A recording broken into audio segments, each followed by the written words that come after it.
Hey people, Gossip Junkie, esse é meu canal Sincerateca. Vocês estão assistindo a uma reprise, a reprise da live de discussão de Pachinko, o livro de Abril/Maio da LC do Gossip. Esse livro foi um presente da Adriana, que tá aqui assistindo essa live, ela que vai discutir bastante comigo sobre. E é um livro que tava ali na minha estante por um bom tempo. Muita gente falava que tava querendo ler, inclusive muitas das pessoas que tinham esse livro tinham graças à Adriana, né? Que saiu distribuindo, presenteando esse livro em tudo quanto é amigo secreto. Então eu falei, gente, vamos ler ele. E lemos. Tá? E chegou o momento de conversar sobre. Se vocês querem acompanhar as próximas novidades, me sigam também lá no Instagram. Eu tô sempre comentando sobre. No final dessa live eu já falo quais são os livros que vão entrar para votação de apoiadores para a próxima LC da gente, que vai acontecer agora em junho. Marcelo, se você acompanhar essa live só depois pelo YouTube, quero comentários seus, tá? Que o Marcelo, ele amou tanto que ele terminou o livro em 2 semanas. A gente tava na meta 1, ele já tinha ultrapassado, tava na meta 2. Quando a segunda semana ele já tinha terminado o Pachinko, devorado tudo, só esperando a gente sofrer junto. Vamos comentar então sobre Pachinko, né, Dri? Vamos começar. Pachinko é um livro escrito pela Mindy Lee, que é essa autora aqui. Belíssima, pleníssima. A lenda que resolveu fazer todo mundo sofrer com essas 500 páginas. Inclusive aqui nas notas de agradecimentos, ela comenta que ela teve essa ideia numa palestra da faculdade. Estavam comentando um pouco sobre essa questão dos estrangeiros que moram no Japão, que na verdade não são estrangeiros, mas isso é um tópico da discussão aqui da live. E, enfim, era algo que impressionou ela, saber que essa realidade ainda acontecia, mesmo naquela época. Então ela se propôs a pesquisar mais sobre, estudou muito sobre, lançou alguns contos até montar esse romance pra gente. Inclusive, um dos contos dela meio que virou um capítulo aqui no livro, né? Que é sobre um rapaz que no dia do seu aniversário tem que ir lá no departamento público fazer o seu credenciamento, mostrando que é um estrangeiro residente do Japão. A gente vai comentar sobre esses tópicos ao longo da discussão, porque a gente vai começar aqui desde o início, fazendo um resumo bem breve, porque o intuito daqui é que tenha spoiler, então eu já vou começar a comentar sem essa preocupação de que, leu ou não leu, tá? Porque é uma live de discussão mesmo. Mas, basicamente, nessa história, a gente vai acompanhar 4 gerações de uma família coreana. A gente começa lá com Rooney, no início do livro. Um rapaz que nasce com uma deficiência, ele é coxo, né? É o que dizem aqui no livro, ele tem uma deficiência na perna. E aí a gente acompanha um pouco da infância, adolescência desse personagem. Algo breve, porque a história foca bastante na Sunja, que é a filha dele, a filha que sobreviveu. Porque ao longo aí do casamento dele, ele e a esposa tiveram várias tentativas, ela acabou tendo vários abortos, mas a Sonja foi a que conseguiu sobreviver. E cresceu ali ao lado do pai e da mãe, até que em determinado momento ela perde o pai, o Rune acaba morrendo, e ela fica com a mãe cuidando da pensão. E nessa de cuidar da pensão, ela faz algumas compras para a mãe em determinado mercado ali da região, e é lá que ela conhece o Hansu, que vai desgraçar a vida dela e vai fazer a gente passar 500 páginas chorando e sofrendo. Porque sim, eu culpo o Hansu por tudo. Então vamos já começar com a parte dos spoilers, né? A parte 1, então, é focada bastante na Sunja. Então vamos lá, vamos comentar sobre esse início. Primeiro vamos falar do Rune. Uma coisa que eu gostei muito nesse livro é a capacidade da autora de fazer a gente se encantar e se apegar a esses personagens, a querer abraçar, adotar, a cuidar, enfim, gostar mesmo da humanidade desses personagens. O Rune é um exemplo disso, porque ela sempre mostra como ele era um homem bom, um homem justo. O casamento dele com a mãe da Sunja foi um casamento arranjado, mas eles conviveram bem ao longo do casamento. aprenderam ali a se amar, sofreram muito com essas tentativas falhas, né, de ter filhos. Existia ali essa questão de saber como essas crianças viriam, se elas também teriam ou não a mesma deficiência do pai, se isso seria de alguma forma hereditário. E a Sunja foi a que acabou sobrevivendo e ela não herdou nada disso. Ela gosta muito da mãe, a gente acompanha ao longo da história esse apego dela com a mãe, é claro. Mas a conexão que ela tinha com o pai era muito especial, né? Principalmente, enfim, por tudo que ele enfrentou até ter aquela menina.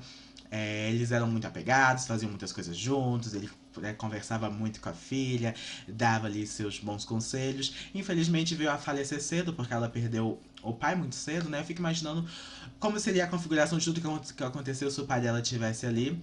Mas eu acho que algumas coisas da vida são inevitáveis, né? Com o pai ou sem o pai, ela poderia sim se apaixonar por um crápula e passar ali o que ela passou naquelas determinadas páginas. Mas o que a gente sabe é que ela teve que viver só com a mãe, as duas tendo que tomar conta daquele negócio.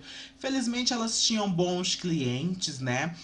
O pessoal respeitava ela e a mãe.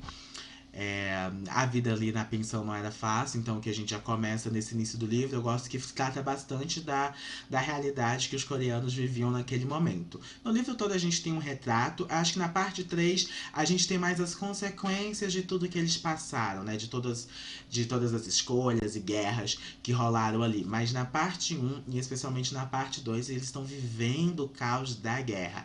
E naquele início elas ainda têm a sorte de estar na Coreia, mas estão ali enfrentando várias consequências. A Coreia já não é mais um terreno dos coreanos.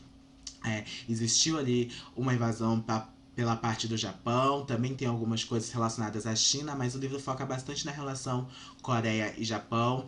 Então tá tudo mais escasso, os alimentos estão cada vez mais caros, e a gente vê isso pelo próprio dia a dia ali da pensão, como elas fazem a comida, a sopa, como elas fazem as coisas renderem. Mas elas têm ali uma vida difícil, complicada e repleta de incertezas. Mas até aquele primeiro momento elas estavam em casa, né, no próprio país.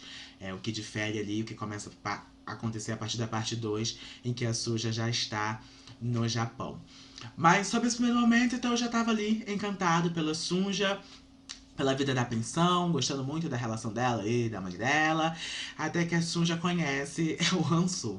Bom, o Hansu, quando ela conheceu ele, pareceu ali um mini conto de fadas, um homem muito bonito, porque ficou interessado por ela. Tem determinado momento que ele acaba salvando ela do ataque de alguns meninos japoneses, que praticamente, né, quase consumam um ato de estupro ali com ela. Foi uma coisa bem pesada, inclusive.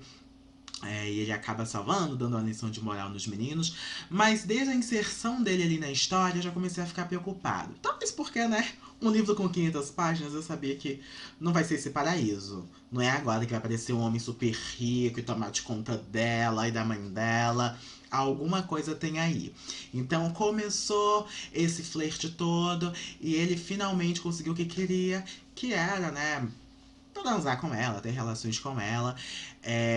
Eu não conseguia ver tanto um viés romântico, porque no início eu já tava desconfiando, mas principalmente quando deixaram clara a idade do Hansum, eu fiquei.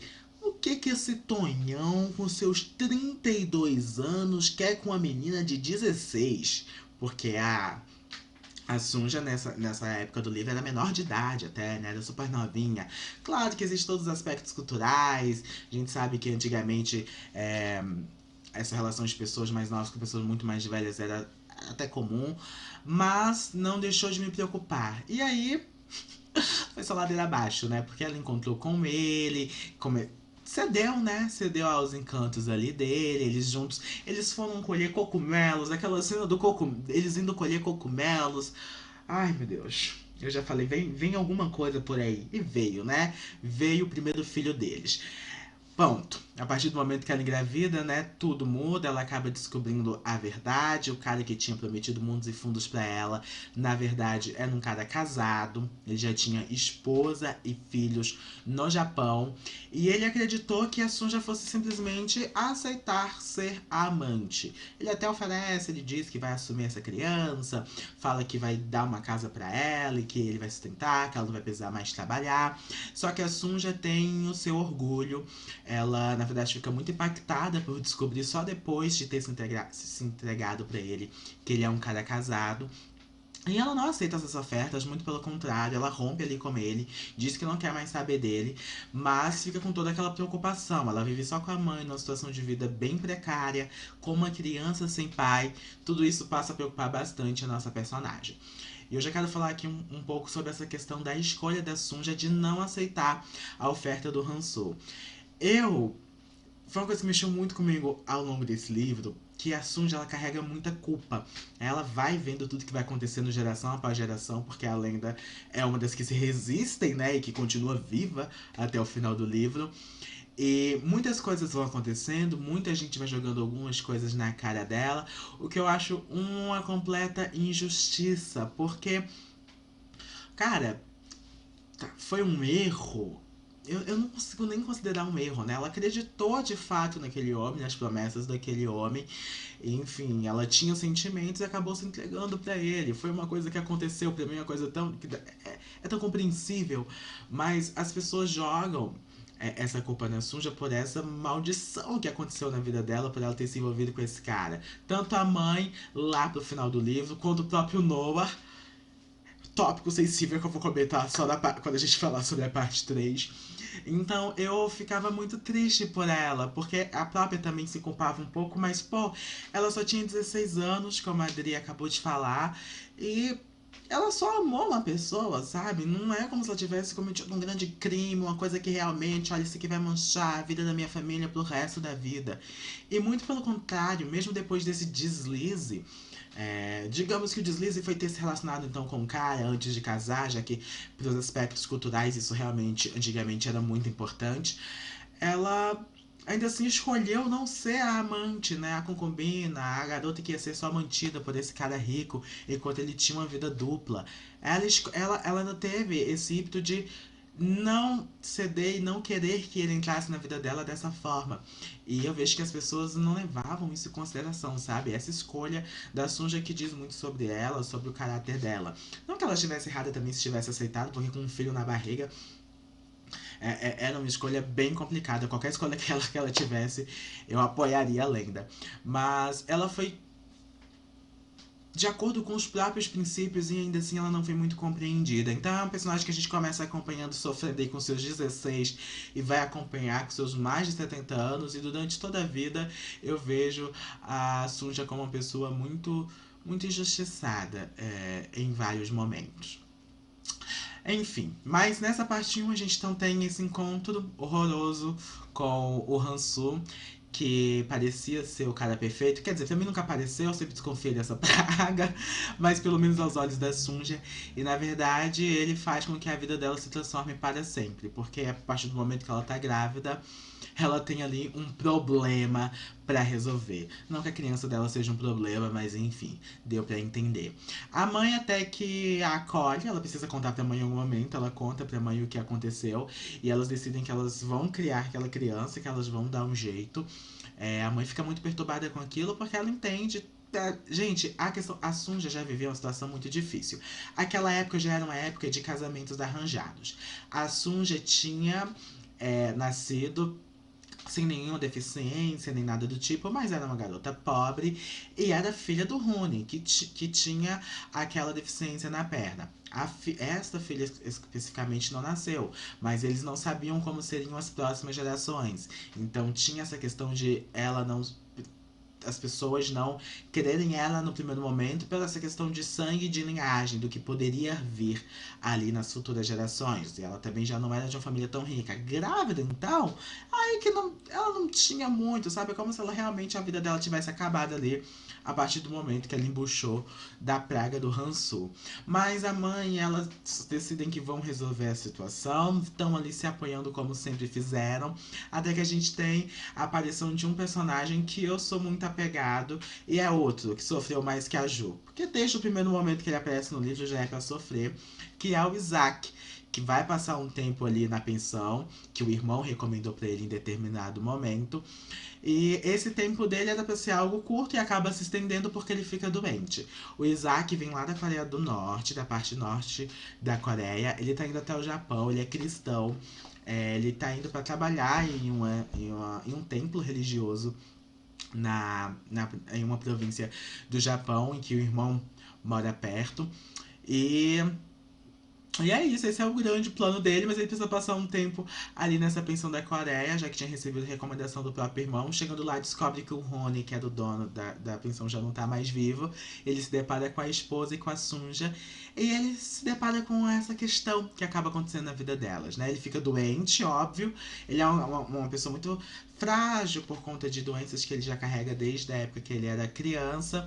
E aí ele pega uma pneumonia e eu fiquei me perguntando, gente, mas que ideias são essas? De uma pessoa que já é tão fraca, de viajar em pleno inverno. Que ideias são essas? Eu fiquei, gente, mas ele implorou pra ficar doente, né? Fica doente, coloque em risco as pessoas que estão perto, porque pneumonia é super contagioso. Mas elas não abrem mão de cuidar deles. De cuidar dele. Separa ele ali dos outros hóspedes. E elas ficam cuidando dele até que ele melhora. E aí, depois que ele melhora, em uma conversa com a mãe da Sunja, ele acaba descobrindo sobre a gravidez e ele, que já se afeiçoou à menina, decide que, pô, eu caso com ela. Eu caso com ela, eu dou meu nome pra essa criança, a gente vai junto pro Japão e vai viver uma outra vida muito longe daqui. E é isso, ele faz essa boa ação. Nesse momento eu fiquei pensando se a Sunja aceitaria. Porque ela já tinha negado aquele outro cara, né? Eu fiquei pensando, será que ela vai aceitar? Será que ela vai achar isso justo? Que ela vai ou não vai se sentir muito desconfortável? Mas ela acaba aceitando e eu fiquei feliz por ela ter aceitado. Mas confesso que depois eu pensei, será que vivendo na Coreia teria sido menos pior? Outro tópico pra gente discutir já já. Oi, Mayara! Ai, meu Deus do céu. Acabou agora, amiga? Ah, então tava sofrendo até agorinha, né, amiga? Até agorinha. Ah, porque a última cena que a Sunja lá na coisa do. Ai, como é que chama? No túmulo do Isaac. Ali, gente, eu chorei. Eu me senti no luto. Vocês não estão entendendo que eu tô no luto pelo Noah até agora. Vocês não estão entendendo. Porque eu fiquei pensando em tudo, no si, como ele era um menino bom. Aí ficou vindo as imagens dele criança. Dele chamando o tio quando o pai tava passando mal. Nossa, gente. Eu não quero nem começar a falar pra não chorar ao vivo. Sabe? É como se eu fosse a mãe dele. Todas as imagens dele viram na cabeça. O que eu acho muito legal nesse livro, né? Já voltando aqui pra discussão, é que o bom de a gente ter acompanhado todas as gerações, enfim, é justamente ter esse sentimento de que a gente acompanhou a vida toda. A vida toda dele. E por mais que tudo que aconteceu fosse ali na vida adulta, a gente acompanhou ele adolescente, ele criança, ele ali na universidade. Então foi sofrimento, principalmente pro Noah, porque tinha esperança que o Noah ia mudar, sabe, completamente a vida dele e da família. Enfim, voltando então do que a gente tava. Amiga, eu ainda tô falando da parte um ali, daquele momento que o Isaac chega. E aí, sobre a escolha da Sunja. E aí já é um tópico, então, pra gente conversar. Eu fiquei pensando muito, assim que a Sunja chega no Japão, em Osaka, e ela vai pra aquele bairro, que é um bairro bem precarizado, né? A vizinha cuidando de porcos, uma coisa, né? Aquele odor horroroso, a falta de dinheiro, a dificuldade de conseguir emprego, o Isaac ganhando pouquíssimo lá no templo, quando ganhava, porque ele chegou achando que ele ia ter um salário fixo, e os sacerdotes que estavam lá pensando, ops, não é bem assim, querido. Então, quando eles chegam já enfrentando aquele tanto de dificuldade, eu fiquei pensando, meu Deus, ela saiu de um sofrimento para entrar em outro. E aí você pensa, ai meu Deus, qual era a pior escolha? Continuar ali com a mãe, sem uma perspectiva de futuro, sem um nome para essa criança e viver lá com, com o filho dela, ou, né, realmente ter ido pro Japão e começar as dificuldades de ser uma estrangeira no Japão. Lembrando que na Coreia, o que a gente pensa, né? Ela já enfrentava as dificuldades, mas conseguia sobreviver. Mas a situação da Coreia era de completa incerteza, porque eles estavam vivendo um contexto de guerra, um território dominado, muita gente perdendo as próprias propriedades.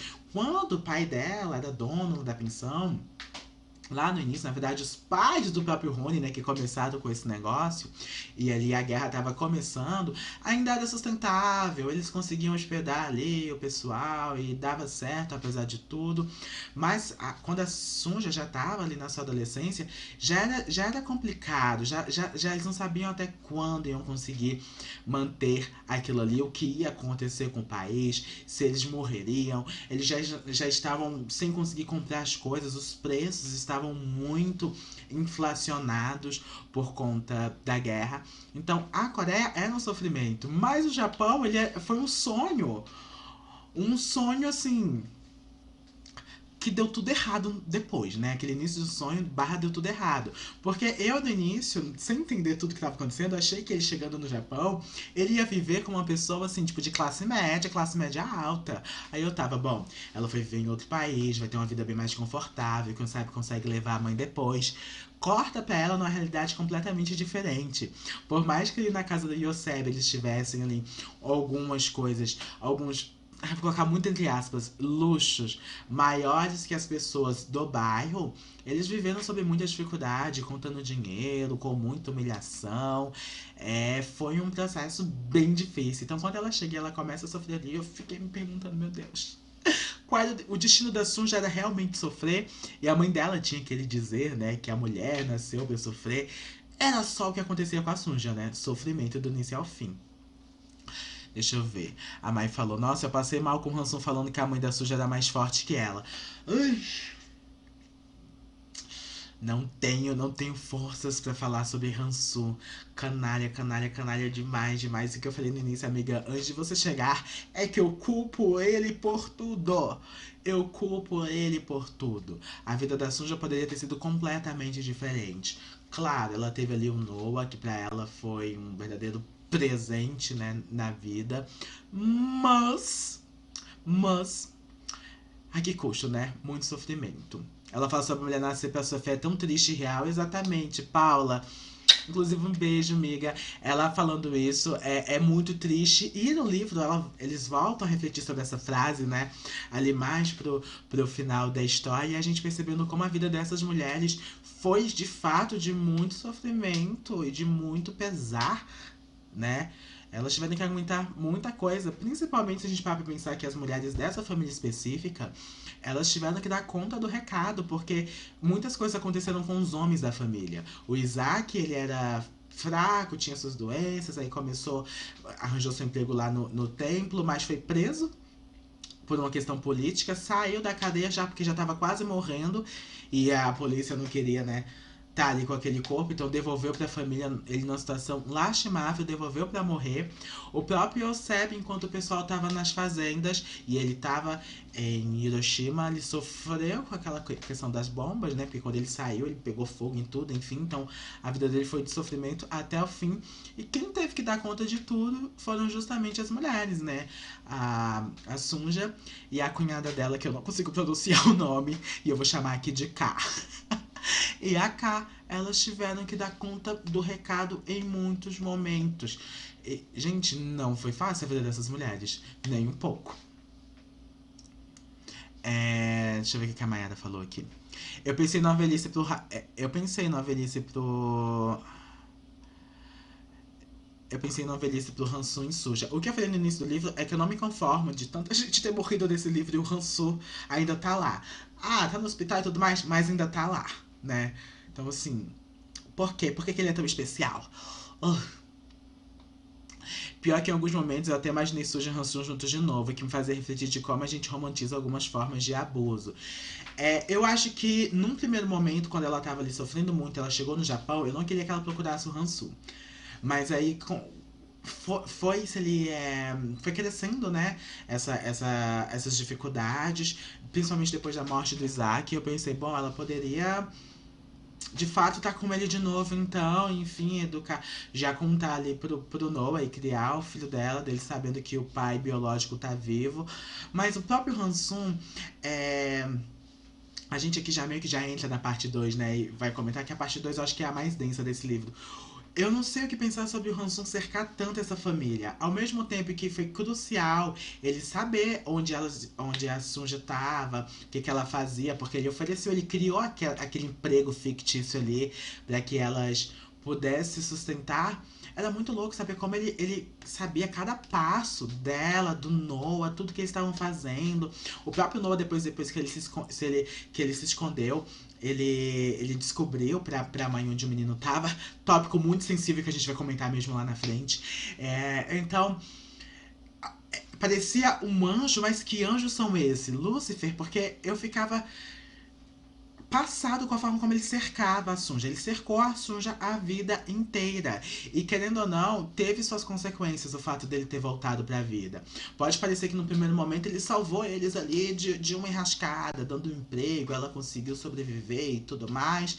Só que assim, o fato dele ter voltado para a vida dela acarretou muitas consequências. Assim como ele ter aparecido desde a primeira vez, né? Mas essa volta dele, que parecia ser essencial, o bom feitor, que deu um emprego, depois levou para a fazenda quando soube da guerra, e enfim, pagou os estudos do Noah, gerou outras coisas muito ruins também. Então é difícil, né? É porque a vida, ela é. Ela é imprevisível, né? Tudo é um em si. A gente nunca sabe o que acontece. Aqueles, eu falo como se essa história tivesse acontecido, mas. É porque na vida também é assim, né? A gente nunca sabe o que poderia ter acontecido se as coisas tivessem sido diferentes em determinado momento, né? O curso da vida poderia ser outro, mas poderia ser um bem pior do que aconteceu agora. Elas poderiam ter morrido no meio de uma bomba, por exemplo, quando a cidade foi bombardeada. Enfim. E aí o livro teria 200 páginas. Então, ai, meu Deus, é complicado. Parecia o mestre dos magos, eu juro, surgia do nada, assim, sabe? Sempre pra resolver o problema. Ele só aparecia e resolvia. A pobreza que faz as pessoas chegarem naquele ponto. Não, exatamente. A gente ainda vai comentar um pouco sobre justamente essa questão da culpa da Sunja e de ela carregar isso como se fosse só as escolhas dela, quando na verdade não, né? Inclusive a gente já vai comentar agora. Vamos já entrar nesse tópico agora. Essa parte 2 ela faz a gente perceber bastante sobre as consequências da guerra, né? Se lá na parte 1 a gente tinha umas pinceladas do que estava acontecendo e de uma Coreia já bem enfraquecida, preços absurdos, coreanos sofrendo muito em seu país, na parte 2 a gente tem esses coreanos no Japão e vivendo uma vida ainda mais difícil, porque lá no país deles, eles estavam enfrentando muitas dificuldades, mas eles estavam em casa. No Japão, eles estão em uma terra estranha, onde todo mundo está o tempo todo lembrando a essa galera que eles não estão em casa, eles precisam pegar os piores trabalhos, eles vivem em situações desumanas, eles vivem em bairros totalmente precários, sem nenhum tipo de infraestrutura. As suas crianças sofrem todo tipo de bullying possível na escola, e a escola é uma escola japonesa, eles estudam em um lugar que vai ensinar japonês, eles não têm um lugar para estudar coreano por serem coreanos. Não, eles têm ali, eles estão estudando em escolas japonesas, mas sendo lembrados o tempo todo que eles não são japoneses, que eles não estão ali no mesmo patamar que aqueles que nasceram no Japão e são descendentes japoneses, né? Porque isso ali é muito importante. Então eles não têm muita perspectiva. E o que a gente vê no. Porque enquanto o Noah era criança, por exemplo, e ele era super dedicado, e ele era um menino muito bom, e as pessoas ficavam falando pra ele como ele era um coreano diferente, um coreano bom, porque uma coisa que a gente viu muito ali foi toda a estereotipação em cima dos coreanos, né? Como pessoas corruptas, sujas, violentas. Então, enquanto o Noah tava pequeno e sendo aquele menino bom, aquele menino esforçado, eu ainda tinha, meu Deus, vai ser tudo diferente. Esse menino vai honrar tanto a família dele, ele vai levar essa família para outro patamar, acabou todo esse sofrimento. E não foi isso. Infelizmente, Pachico me ofereceu muita realidade, porque não adiantou bolhufas. Não adiantou muito tudo que o Noah fez desde assim, na sua infância barra adolescência, porque existia algo maior que sobreava essas pessoas, que era justamente a descendência coreana delas. Então, a partir do momento que a Sunja se culpa muito pelas escolhas, mas até que ponto ela pode se culpar por isso, sendo que era tudo algo maior, era uma guerra, era uma decisão de pessoas que estavam em uma plataforma de poder que estavam decidindo sobre tudo e mudando a vida de milhares de pessoas de várias nacionalidades, né? Porque a gente tinha ali a situação dos coreanos, tanto do sul quanto do norte, né? Porque a Coreia se dividiu. A gente tinha a situação dos próprios japoneses, porque tinham japoneses que passavam maus bocados também. Eles pincelaram um pouco sobre a China ali no início. Então a gente tinha uma Ásia vivendo vários dramas, vários conflitos e mudando a vida de gerações. Porque a gente percebe que as questões da guerra se arrastaram por gerações. E até hoje, para quem acompanha um pouco ainda sobre essa sobre cultura coreana e tudo mais, consome música, ou até mesmo as questões audiovisuais que eles produzem, sabem como as relações ali na Ásia, elas são muito delicadas. Existe muito ressentimento por tudo que essas pessoas passaram. Então, de vez em quando surge uma polêmica em torno de algum idol coreano, por exemplo, ou um idol estrangeiro que é da China ou do Japão e faz alguma coisa que tem muita relação com o seu país e nacionalidade. Isso ficou uma mácula até hoje. Foram gerações e gerações. Então a Sunja se culpava muito por algumas questões que aconteceram ali, quando na verdade não era culpa dela. Eles viviam em um contexto em que ela não tinha muito o que fazer. A gente voltando para a própria primeira escolha, ela tinha duas, ou ela ia pro Japão ali com o Isaac e enfim com esse homem que ia dar um nome para ela e pro filho dela e tentar viver numa família feliz, ou ela ficava ali na Coreia com a mãe, sendo a mulher que engravidou de um homem que foi embora e vivendo todas as consequências de ser uma mãe solteira num país que não era estável, porque tinha sido dominado por outro. Então, por mais que ela tenha sofrido muito no Japão, ela foi achando que ia ser melhor para ela e para aquela criança, porque a vida na Coreia também não tinha tanta perspectiva, tanto que a gente acompanha essa mulher na velhice. Gente, vocês têm noção do que é isso? A Sun já saiu da Coreia com 16 anos ali, mais ou menos, né? Ainda na mocidade dela, depois de engravidar do Noah. E ela tá na velhice dela sem ter ido ainda na Coreia, sem ter voltado para sua terra, sem saber se é seguro ou não voltar para lá.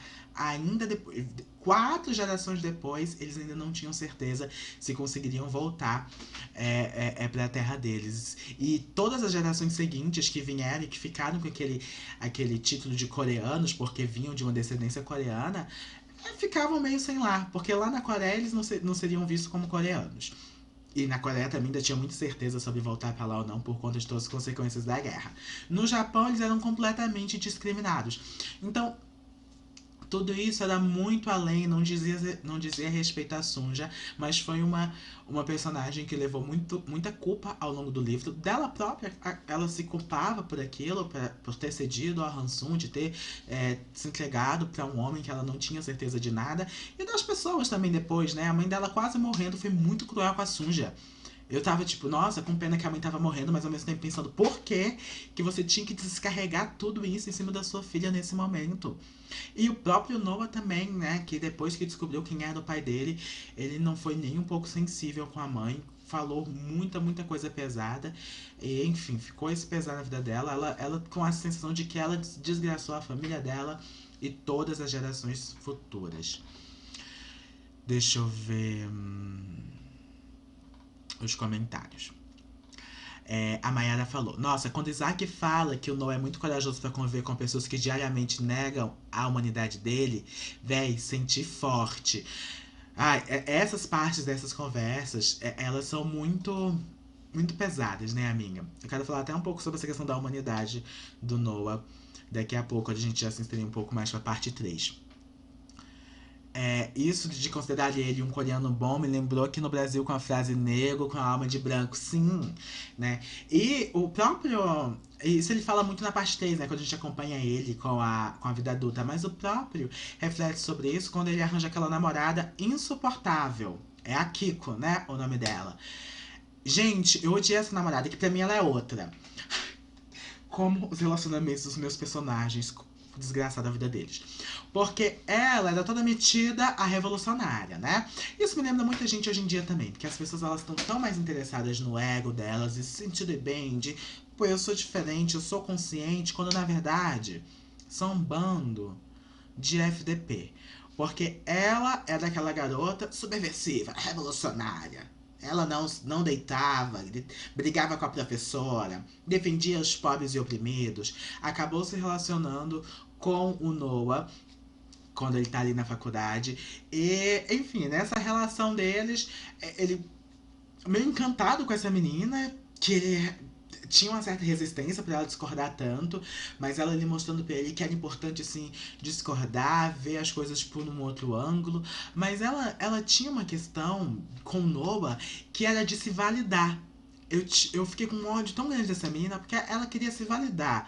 Ela, como japonesa, namorando ali uma pessoa com descendência coreana. Ela queria se validar e ela não respeitava o espaço do menino. Tanto que foi ela foi ela que fez ele descobrir antes da hora quem era o pai dele, né? Entrando ali no meio do jantar. Eu não supero essa cena até agora. Eu tô com ódio dessa menina.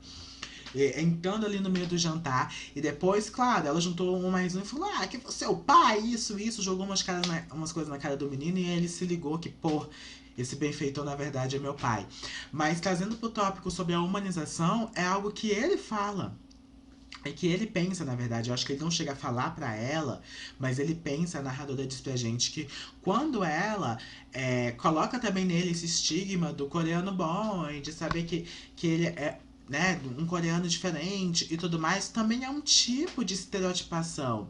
Ele não quer ser visto como um coreano bom ou coreano mau, ele quer ser visto como uma figura humana. Ele é humano e ponto, sabe? Ele não quer que toda uma generalização caia em cima das pessoas através do comportamento dele. Ele só queria ser o Noah. E isso me pegou demais ali nessa parte em que ele desiste da faculdade. E, querendo ou não, aí esses estereótipos entram na cabeça dele. De que ele tá amaldiçoado o resto da vida, porque o pai é um bandido, o pai biológico é um bandido, isso tá no sangue dele. Ele acaba indo ali trabalhar numa casa de pachinko, a gente comenta sobre isso já também. E, enfim, e tudo. Ele acaba se deixando levar por todos os pensamentos. Mas ali, naquele momento em que ele e a Kiko discutem, ele deixa bem claro que ele queria apenas ser humano. Ele não queria saber dos estereótipos que as pessoas tinham sobre as pessoas que tinham essa descendência coreana. Nem mesmo a outra que era tão bem intencionada, né? A tão bem intencionada, ela queria tratar o Noah como um brinquedinho e usar ele realmente como instrumento de validação para irritar os próprios pais. E ela enchia a boca para dizer que os pais eram racistas, que eles de fato não aceitariam um namorado coreano, mas que ela era diferente. Será que ela era tão diferente? Tudo que ela fez depois muito contra ela. Ela deve ter vivido a vida dela normal, porque essa autora não quis deixar claro pra gente o que aconteceu depois com ela. Mas o Noah teve o curso da vida dele completamente mudado a partir do momento em que ela faz com que ele descubra que o pai, na verdade, é o Hansum. Porque aí ele se revolta, ele sai da faculdade, ele vai pra uma outra cidade, lá ele vai ter um outro tipo de vida, e enfim processos bem complicados. E eu tinha muita esperança que ele terminasse o curso que ele gostava tanto de literatura. Eu tinha esperança que o Noah seria diferente, que a vida dele seria diferente. Não foi. Eu me irritei com o Noah inicialmente, mas depois é tão compreensiva a dor que ele sente. São muitas coisas, né? Ele é um personagem que sofre muito desde criança, mas e que ele meio que aprendeu a suportar a dor. Né? Ele tinha muito amor ali pelo Isaac, apesar de. Lembram quando ele era meio criança, ali na parte 2 que ele ainda teve aquele momento de revolta, porque o pai dele foi preso, ele ficou muito tempo sem ver o pai, né? O pai dele foi preso quando ele era meio bem pequenininho. E aí ele não sabia muito sobre o pai, ele ouvia piadas sobre isso na escola, mas depois que o pai dele volta, quase morrendo, e ainda conversa com ele, dá bons conselhos, fala que ele precisa ir pra aula, que ele precisa ser um menino bom, que ele precisa tirar notas altas, que ele precisa investir nisso, ele toma isso como um propósito de vida, né? Pra honrar o próprio pai. E ele tem muito do Isaac no que diz respeito à personalidade, que o pai também, quando criança, era muito estudioso. E o Yosef, que era mais, livros, Eca, né? Mas, mas o Isaac tinha esse amor pelo aprender. E ele era uma criança muito inteligente, o Noah, né? Ele aprendeu várias línguas, ele era o number one da turma. Então, Ele pega aquilo como um propósito de vida e se esforça demais. E a gente vê que nem tudo depende só de esforço. A gente vê muito sobre meritocracia aqui nesse livro, né? Porque ali, inicialmente, antes de aceitar ser custeado pelo Hansu, ele reprova várias vezes nos exames da faculdade, não por ser um garoto menos inteligente, mas porque a vida dele não deixava espaço para que ele se dedicasse unicamente àquilo. Então ele tinha que trabalhar, ele trabalhava como contador, recebendo provavelmente menos que outras pessoas, porque tinha essa descendência coreana. Trabalhava como contador lá para um japonês bem do abusado, inclusive. E ele reprovou em muitos momentos até conseguir a tão sonhada aprovação. E quando ele é aprovado, ele não tem dinheiro. E a família dele não tem dinheiro. Não tem de onde tirar essa formação. Eles tentam, né, fazer algumas coisas para arranjar o suficiente para que ele possa se mudar. Mas mesmo tendo ali a capacidade, depois de reprovar várias vezes pelas circunstâncias da vida, quase que ele não consegue ingressar no curso por uma falta de recursos financeiros. E aí que aparece, né, o Hansum oferecendo ali a grana e com muita relutância, a Sunja acaba aceitando pelo melhor pro filho. E é isso que me chateou, que ele não conseguiu entender, mesmo depois de muitos anos, que a mãe, quando ela aceitou esse dinheiro, ela não tava pensando, ai, vou manchar a vida do meu filho, a vida de todo mundo. Ela aceitou com muita dor, porque ela queria negar, como ela negou lá no início de ser sustentada pelo Hansum. Tanto que foi por isso que ela casou com o Isaac. Mas ela aceitou pelo Noah. Só que o Noah não conseguiu enxergar nessa perspectiva. Claro, pra ele também foi muito difícil. Então ele culpou a mãe, não queria saber mais de ninguém, né? Se exilou em um outro lugar por um bom tempo. Mas nesse momento eu acho que ele foi muito injusto com a Sunja. Porque ela não aceitou isso tão facilmente. E só aceitou porque ela realmente estava esperando o melhor para ele. A Sunja fez muito por esses filhos, né? Tudo que ela fez, ela passou por cima do orgulho dela em muitos momentos pelos filhos. Qualquer centavo que ela tenha aceitado das mãos do Hansu depois que eles se reencontram ali no Japão foi unicamente pelos filhos. Não foi pelo conforto dela, não foi para ela viver bem. Ela viveria embaixo da ponte ou simplesmente morreria. Mas pelos filhos, ela aceitou esse homem de volta na vida dela e as ajudas financeiras que ele tinha a oferecer. Então é uma personagem assim que eu vou levar por muito tempo e que pra mim representa muita força, enfim, injustiçada, injustiçada. Apesar de entender a dor dele, eu também achei que ele foi muito injusto com a mãe. Pois é, né, Paula? Mas a gente que tá lendo e tá vendo sob outra perspectiva, a gente vê como ela não fez nada disso na maldade, pra ser desonesta. Nada. A Sun já foi vítima de muitas situações. Ela deu o braço a torcer pensando ali no futuro dele, porque ela queria que ele tivesse uma boa vida, né? E a gente também lendo, né, gente? Acompanhando o sofrimento.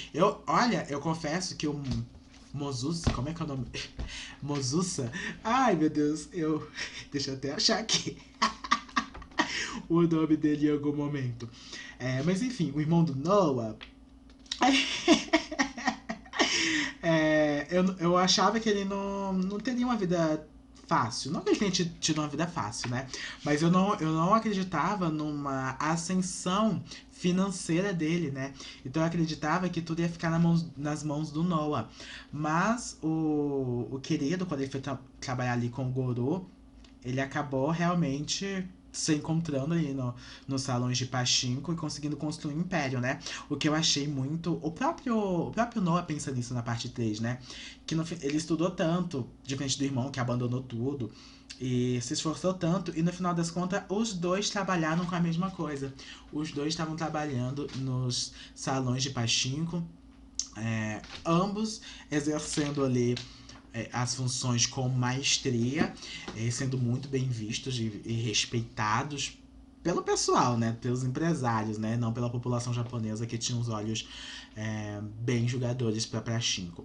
Mas eles acabaram tendo a mesma profissão, se sustentando da mesma forma, enriquecendo da mesma forma.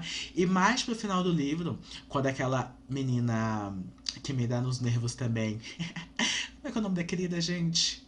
Eu senti tanta raiva dela. A Hannah. Quando a Hannah fala pro filho do. Gente, eu preciso achar o nome do menino. Manzusa.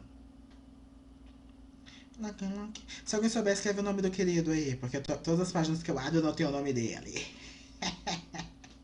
Mas enfim, quando ela fala pro Salomão sobre ele seguir os negócios do pai, é, mozaço, é isso, mozaço. Tipo mozaço, de mozaço. Obrigado, obrigado, amiga. Quando a Hannah indica pro filho do mozaço pra que ele assuma os negócios do pai, também trabalhe com pachinko, fica aquele sentimento de que, gente, é o que eles têm pra fazer, no fim das contas. E no próprio livro eles comentam sobre isso, né? Que caminho uma galera, sabe? Eu acho que é a Sunja que pensa nisso. Quando ela vê que o filho fica muito revoltado e não aceita de jeito nenhum ser filho de quem é, e que ele julga todo mundo que, diferente dele, não se esforçou pra estudar e tentar outras alternativas, ela fala como ele não consegue enxergar que para algumas pessoas o que ele tentou ali definitivamente não era uma opção, de como essa galera vivia completamente à margem da sociedade coreana, da sociedade japonesa, e para eles o que sobravam era exatamente aquele serviço em que eles estavam inseridos. Então muitas pessoas estavam ali naqueles ambientes, naquelas gangues, naquelas máfias, não por uma questão de mera escolha, mas por uma questão de sobrevivência mesmo. Foi o que restou, foi onde eles conseguiram se encaixar, então era aquela forma que eles tinham para sobreviver. Esse foi um tópico bem interessante que a autora trouxe, e acho que é uma reflexão muito interessante de como a própria sociedade funciona, né? É claro que era preferível que todos seguissem o caminho do Noah e, enfim, ascendessem socialmente de uma outra forma, mas a gente viu que nem o Noah conseguiu. O preconceito ali no Japão contra aquelas pessoas que tinham descendência coreana era tão forte, né? Que, enfim, essas pessoas simplesmente não progrediam. E no fim das contas, os salões de pachinko realmente viraram ali o grande negócio dos coreanos que conseguiam prosperar. Tanto que quando chega próximo do fim do livro e alguém. Eu acho que é o Salomão mesmo, ele pensa, tipo, cara, mas como é que eles sabem da minha família? Mas é justamente por isso, cara, como um garoto descendente de coreano rico dessa forma, a família só pode de alguma forma ter envolvimento com salões de pachinko. E de fato, o pai dele trabalhava trabalhava em um. Mas gostei dos paralelos que a autora traçou e colocar isso nos próprios pensamentos da Sunja para que a gente refletisse sobre que escolha tinha aquela galera que vivia ali, né, gente? Em meio de tanta miséria e tanto preconceito, eles usavam, digamos assim, as armas que eles tinham, né? E eles eram, né, difamados por isso. Existia toda uma estereotipação em cima dos coreanos sobre a honestidade deles, sobre a integridade deles, porque eles viviam de tal maneira, blá blá blá blá blá blá. Tá, gente, mas quando que o Japão deu opções para essa galera? Além daquilo que eles faziam. Quero muito ver a série da Apple TV. Eu também, agora eu tô muito curioso pra ver. Acho que ela quis tratar sobre tantas pessoas e coisas que foi deixando coisa de lado. O que me irritou é que ela quis tratar sobre tantas pessoas e coisas que foi deixando um pouco de lado, tipo. Tá, me irritou a Hannah, mas é porque a autora jogou ela do nada também desenvolveu de qualquer jeito. Sabe o que eu senti, amiga? Eu entendo esse seu pensamento. Eu senti isso muito na parte 3.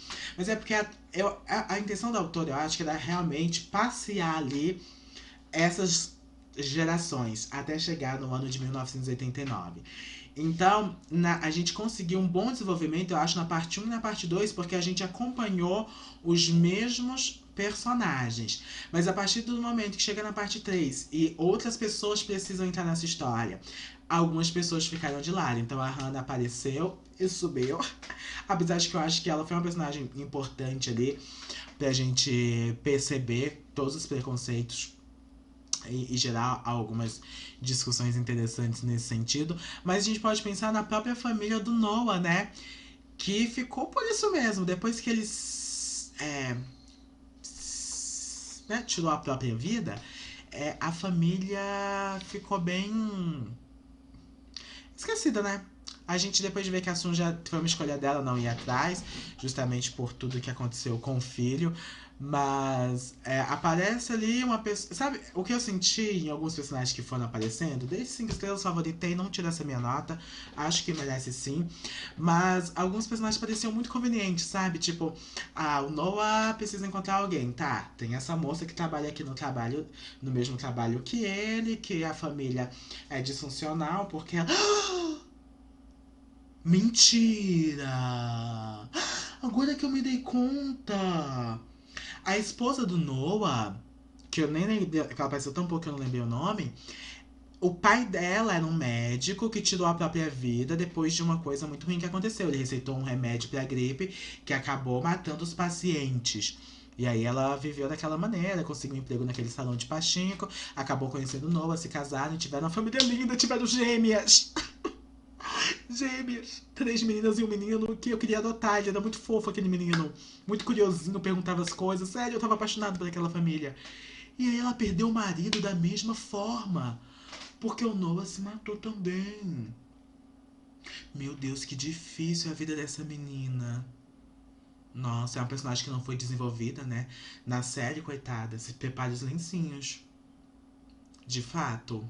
Olha, acabei de perceber que perdeu o pai depois o marido. Então, mas enfim, eu quero dizer que as gêmeas e os meninos ficaram de lado, né? Eles não chegaram a conhecer o filho do Mosaço, não chegaram a conhecer o Salomão, porque as famílias não tiveram mais contato, né? Então, enfim. Mas sobre a parte 2, queria comentar ainda sobre a própria questão da guerra, né? A gente acompanhou uma fase de sofrimento ali das meninas. O Yoseb não queria que a mulher trabalhasse. Era meio que uma ordem dele, né?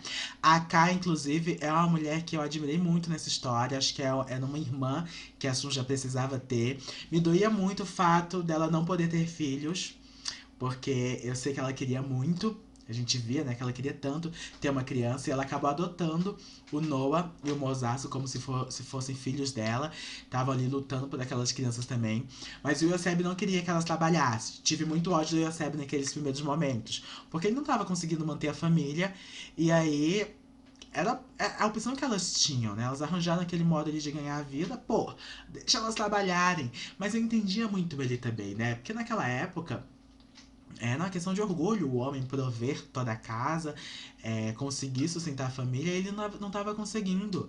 Eles só conseguiram pagar uma agiota porque elas foram até o agiota, que ele sentiu como uma desonra, ali foi quando eu fiquei com mais ódio dele. Pagaram a dívida dele e ele ainda ficou tratando todo mundo daquele jeito. Foi beber, foi se revoltar. Enfim, mas teve aquela questão do agiota que só pagaram por conta do relógio lá que o Hansun tinha dado pra Sunja. E posteriormente elas tiveram que começar a fazer kimchi, né? Pra vender. Foi quando elas entraram naquele restaurante, que na verdade era do Hansun. Hansun sempre é um fantasma nessa história, né? Mas, enfim. Então esse primeiro momento foi de muito sofrimento financeiro. Sofri muito com a questão do Isaac na prisão. De ter visto que ele foi preso de uma forma tão injusta por uma perseguição religiosa, né? Neste momento, neste contexto social, nesta sociedade específica retratada aqui no livro, realmente os cristãos eram perseguidos, né? Então aqui eles sofreram algumas consequências por algumas opiniões, ele foi jogado na prisão e tratado como nada. Me doeu muito saber que a esposa ia todos os dias, levava comida, levava mantinha, levava coisas que o marido provavelmente nunca recebeu. Então era um esforço imenso pra nada. O Yoseb até tentou ir lá na cadeia resolver a situação, mas tava todo mundo irredutível. Ele ficou lá como preso político mesmo. E a gente só sabe que só foi solto porque tava quase morrendo, eles queriam se livrar do corpo. Então jogaram ele de volta para a família, então foi muito dolorido. Desde o momento da prisão dele até a morte do Isaac, foi um momento de bastante sofrimento. E aí a gente tem as questões da guerra, né? Elas já estavam vivendo ali no restaurante, ganhando bem, vivendo uma vida ok, tinham vivido momentos piores, e aí vem a notícia de que vai haver um bombardeio, elas precisam largar tudo, os meninos largam a escola, o Mosaço ficou super feliz por isso, porque ele não gostava de estudar mesmo, e eles vão parar no meio de uma fazenda, porque o Hansun tinha muitos contatos, né? E foi bem sofrido pra mim, porque a gente sabe que o Yosef não vai, e quando jogam a bomba em Hiroshima, eu achei que ele ia morrer. Eu acreditei que ele ia morrer, viu, gente? Eu não acreditava que ele ia sobreviver. Aí ela fala que ele tava, tipo, num bunker, né? Numa coisa do tipo. E eu falei, ufa, que bom, não morreu. Então acaba reencontrar o esposo. Eles não vão precisar viver o resto da vida dependendo do Hansun. Corta pro querido saindo de dentro do negócio de proteção e sendo incendiado por um prédio lá que já tava pegando fogo. Aquilo ali eu falei, não, gente, não é possível. Esses personagens não têm um momento de paz. Nunca gostei do Yosef. O Yosef, sabe, eu fiquei muito numa dúvida, aproveitando que a gente já tá na parte 2, de... Ele não tinha uma vida fácil no Japão. Ele já sabia como era a realidade lá. Por que que ele trouxe o irmão, gente? Eu fiquei me questionando muito sobre. É claro que ele ia trazer só o irmão, não sabia que havia uma esposa grávida, inclusive depois, né? Por mais que o irmão tenha avisado, no início era pra ir só o irmão. Mas ainda assim, pra que levar o irmão pra Osaka? Gente, pra quê? Eu achava, com essa coisa, como o irmão chamou, que ele tava vivendo por cima da carne seca. E chega em Osaka, é uma dificuldade sem fim. Por mais que o Yosef tivesse uma vida um pouquinho melhor que a dos vizinhos, ele não vivia bem, né? Mas é aí que a gente pensa depois sobre outra realidade. Os pais do Yosef e do Isaac, gente, podem ter morrido na Coreia do Norte. A Coreia vivia um momento de instabilidade. Os próprios conflitos internos e ainda a dominação de outras nações. Então, por mais que eu tenha questionado muito as escolhas do Yosef, e o próprio se questione em determinado momento do livro se foi certo levar o irmão, eu acho que, ao mesmo tempo, é mais uma daquelas questões de, gente, onde eu vou morrer, sabe? Eu vou morrer aqui na Coreia ou vou morrer no Japão? Então, ele trouxe o irmão com as melhores das intenções, mas trouxe o irmão para uma vida de muito sofrimento também. Eles não tiveram nem de perto a vida que eu achei que a Sunja e o Isaac teriam no Japão. Enfim. O Hansu foi muito filha da puta de falar que os pais dele morreu. Nossa, ainda mais pra cunhada da Sunja que acreditava muito que eles estavam vivos. Eu acho que ele foi muito cruel mesmo naquele momento. Claro, protegendo o interesse dele, querendo fazer com que a Sunja aceitasse as suas próprias ofertas, as suas ofertas. Então, ele é sempre muito ardiloso, né? Ardiloso pra um caramba. Falou sobre isso e eu fiquei, gente, por que ele fez isso? Coitados. Mas é porque ele queria evitar que o pessoal voltasse pra Coreia, né? Que era bem capaz que eles voltassem, assim como aquele empregado dele, que era apaixonado pela K, acabou voltando. Enfim, então primeira parte da parte 2, muito sofrimento financeiro. Segunda parte, a guerra e suas consequências. Eles acabam sim voltando pro Japão.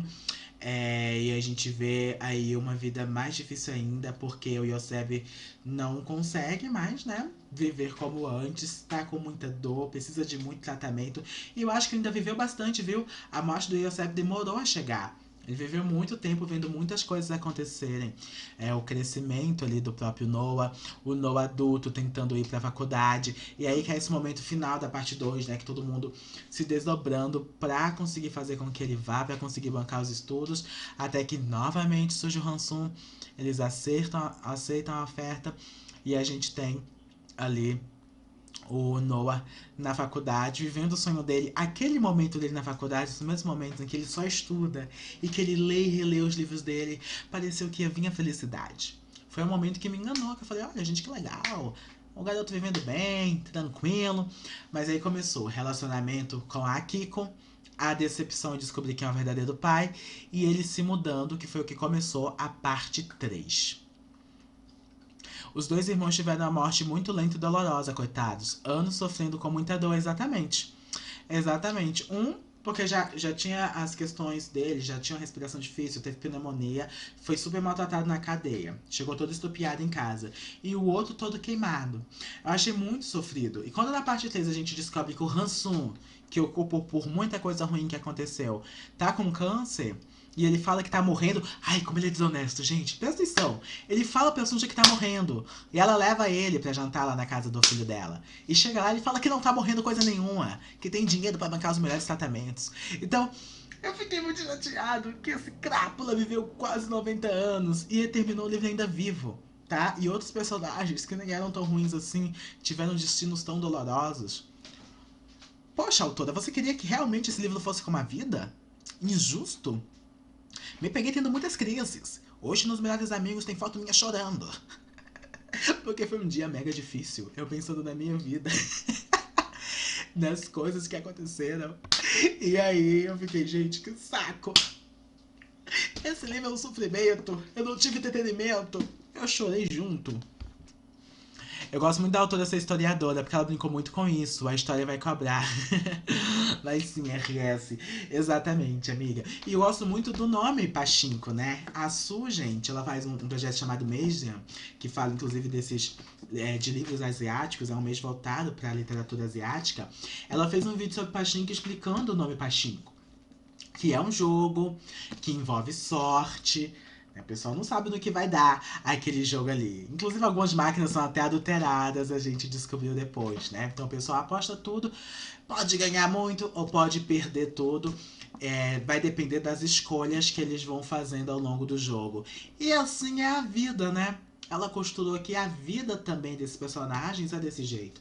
As escolhas vão determinando ali o futuro deles. Às vezes, eles ganham muito. Eles escolhem coisas que fazem com que eles consigam sair ali de determinadas dificuldades. Mas outras escolhas acabam reverberando e eles acabam passando por coisas muito mais difíceis. Então, foi uma grande brincadeira o nome do livro com o próprio jogo e as situações do próprio livro. Sem contar que o Pachinko é muito importante na vida desses personagens.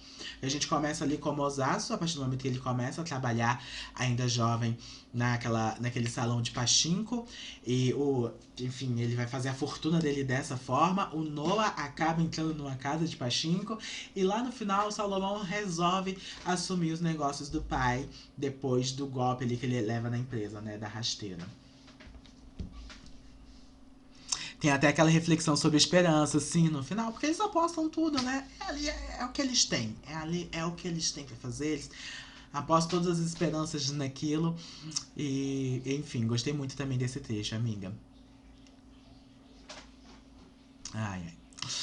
Bom, comentando agora, já indo pra parte 3 pra gente comentar tópicos finais e mortes, né? Então na parte 2 a gente vê o Noah indo pra faculdade, ele desiste de tudo depois de descobrir sobre o pai. E nesse mesmo momento que o irmão tá tendo todas essas crises por descobrir a verdadeira história, a gente tem o Mozaço também transformando a história da sua vida. Porque ele sai da escola, depois de tudo que ele sofre na escola, ele não consegue estudar. Tem aquela situação com a menina que ele se apaixona e ele acaba batendo num cara ali meio poderoso. Ele é contratado pelo Goro. É Goro ou é Goku? É Goro. Goku é o moço do anime. Enfim. E aí realmente a vida dele se transforma, porque ele se encontra naquele negócio. E ele é um menino muito bom também. É um menino que eu tive apego a esse personagem. Por mais que eu gostasse muito do Noah, porque eu me enxergava muito no Noah. Sabe? Essa esperança de mudar a vida da família, de ser a esperança da família. Enfim, me identifiquei até demais com o Noah, porque acho que ambos ficamos com Deus.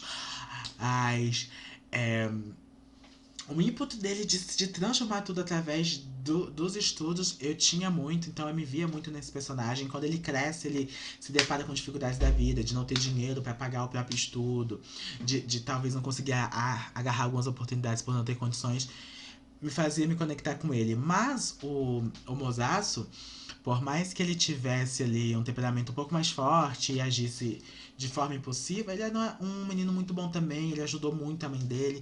Então, eu gostei muito desse personagem, ele ter conseguido ali se dar bem na vida e conseguido cuidar da mãe, já que o Noah acabou saindo completamente da vida da Sunja e da família, né? Então, pelo menos ela tinha o Mozaço, que também passou maus bocados, né? Vamos comentar sobre uma morte. Chegou o momento de falar sobre essa morte.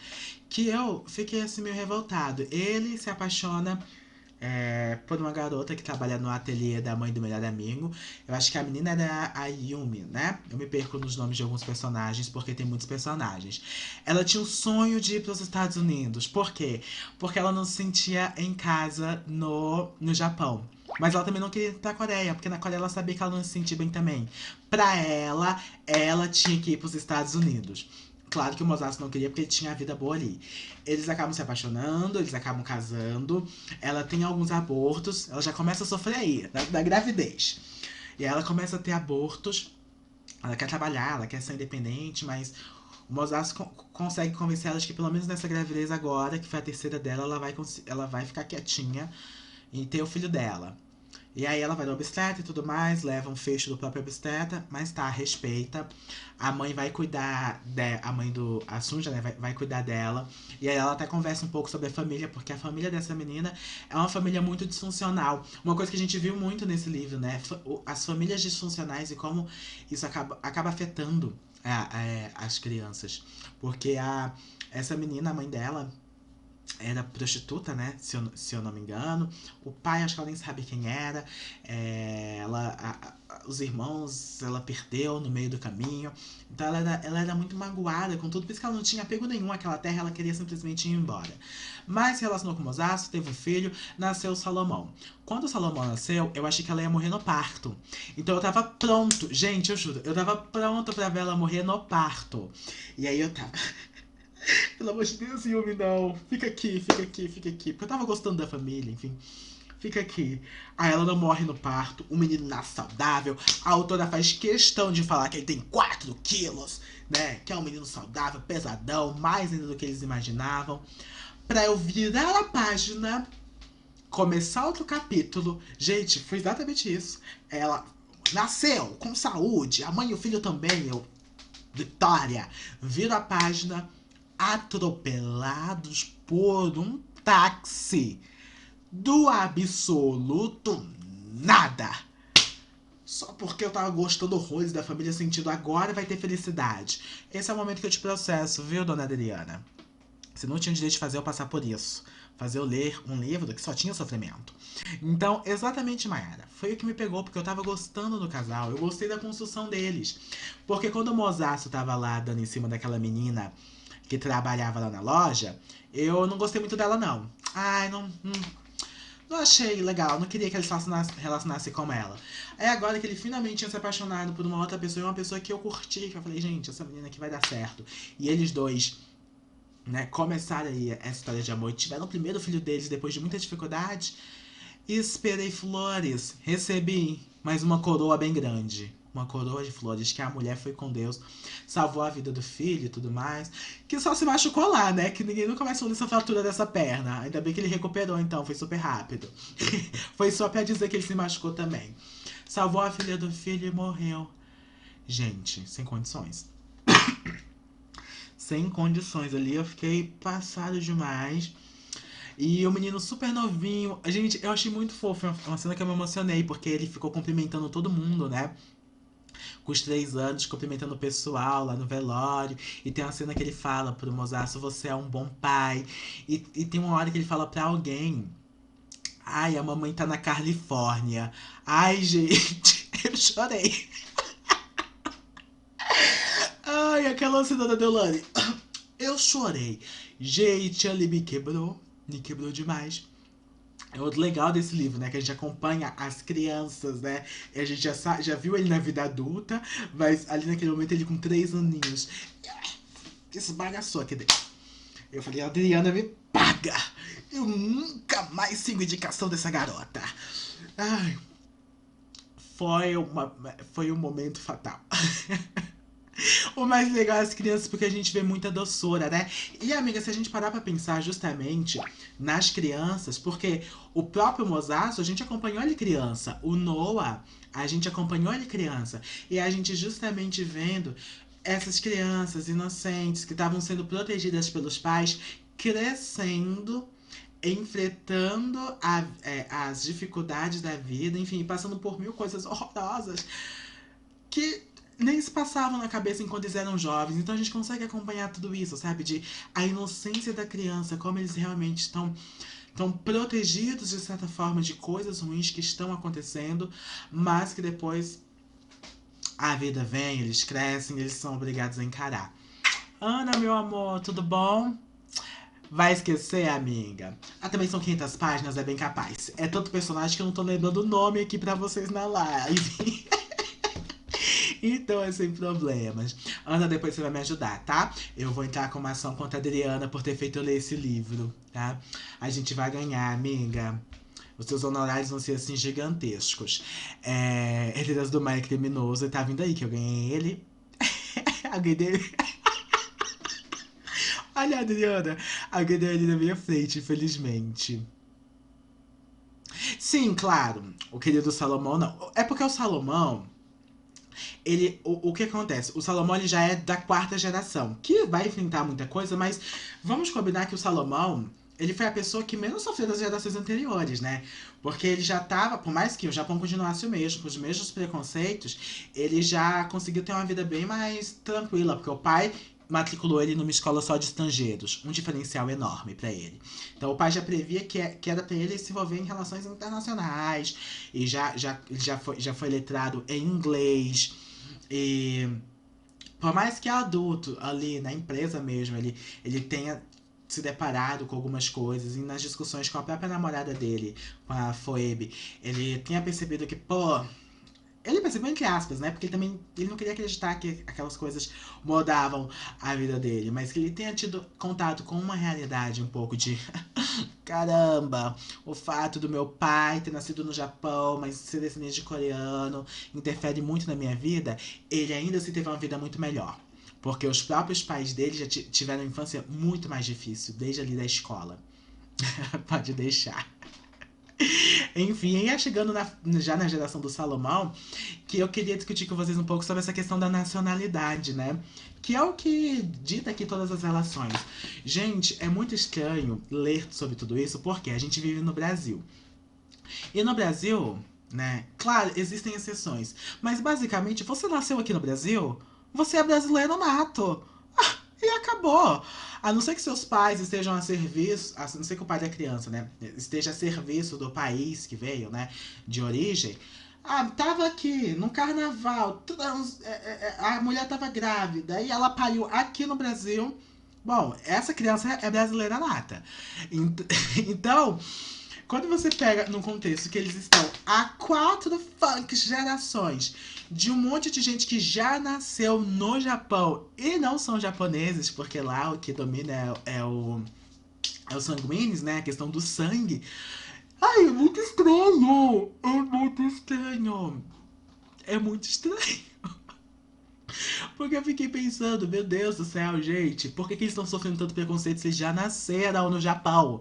Eles eram para ser considerados japoneses, mas não são, né? Lá é muito forte essa questão da descendência, de quem você veio, a partir de quem você nasceu. Então, desde lá do Noah, que o próprio Noah já nasceu no Japão, todo mundo que veio nas gerações futuras, por mais que nascessem em um contexto japonês, não era considerado japonesas e sofria essa série de retaliações. E o que foi muito interessante é justamente aquela cena em que ele, no dia do aniversário dele, o Salomão, com 16 anos, tem que ir lá. Foi 16 ou 14? 14, né? Porque a Hannah começa a pegar o menino bem cedinho. 14 anos, no dia do aniversário dele, ele tem que ir se registrar lá na repartição pública e ele vai ter que renovar aquela carteirinha de 3 em 3 anos. É muito humilhante. Eu fiquei, meu Deus do céu. E lá mesmo já começa a escutar umas coisas, né? Algumas farpas. E você pensa, gente, isso é muito louco. Muito louco pensar essa diferença é, que existe ali pra um garoto que já nasceu no Japão.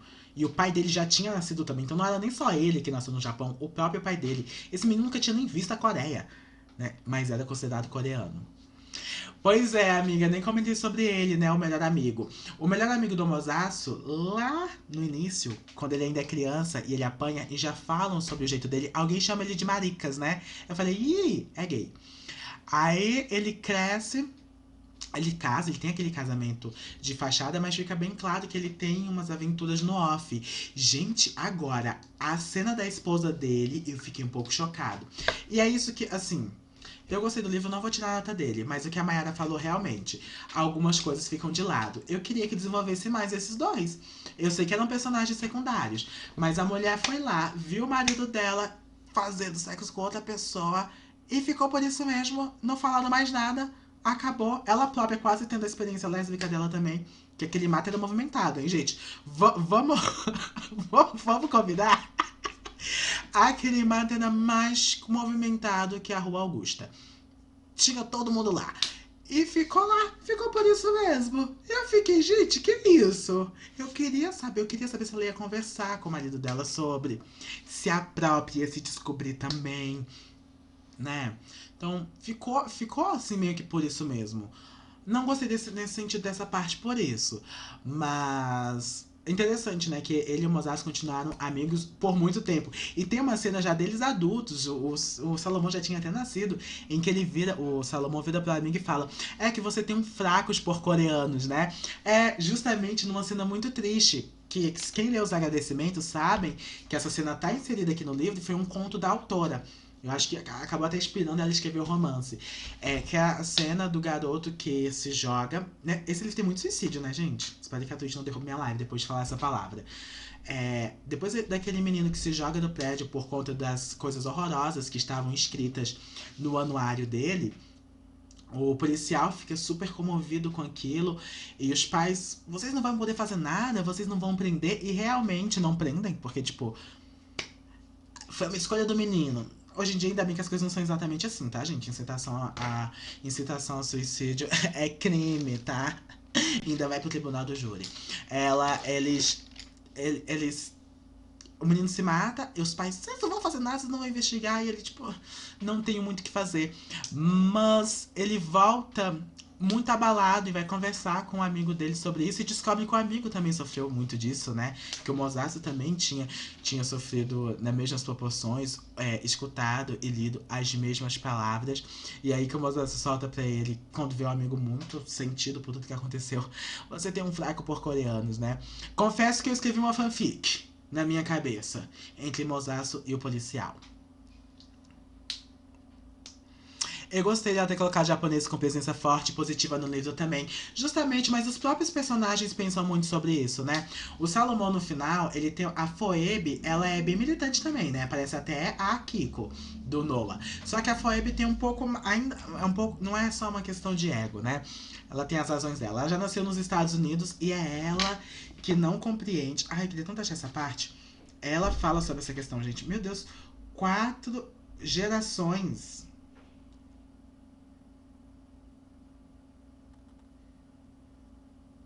Ai, quero ler essa parte bem aqui, já também. Ela fala sobre essa questão das gerações, tipo, que, cara, nos Estados Unidos ela era americana e ponto. Como assim ali no Japão ela era considerada coreana? Porque o pai dela era coreano. Sendo que os pais delas nem moravam na Coreia, moravam nos Estados Unidos. Então ela tem esses momentos. E aí o Salomão, quando vai brigar com ela sobre, né? Porque ela tá revoltada com os japoneses, ele fala sobre os bons japoneses, né? Tipo, a esposa atual do pai dele, enfim, algumas outras pessoas que vão aparecendo, o próprio amigo do pai, que pra ele é tipo uma espécie de tio, né? Enfim, são pessoas maravilhosas e que existem pessoas boas e ruins em todos os lugares.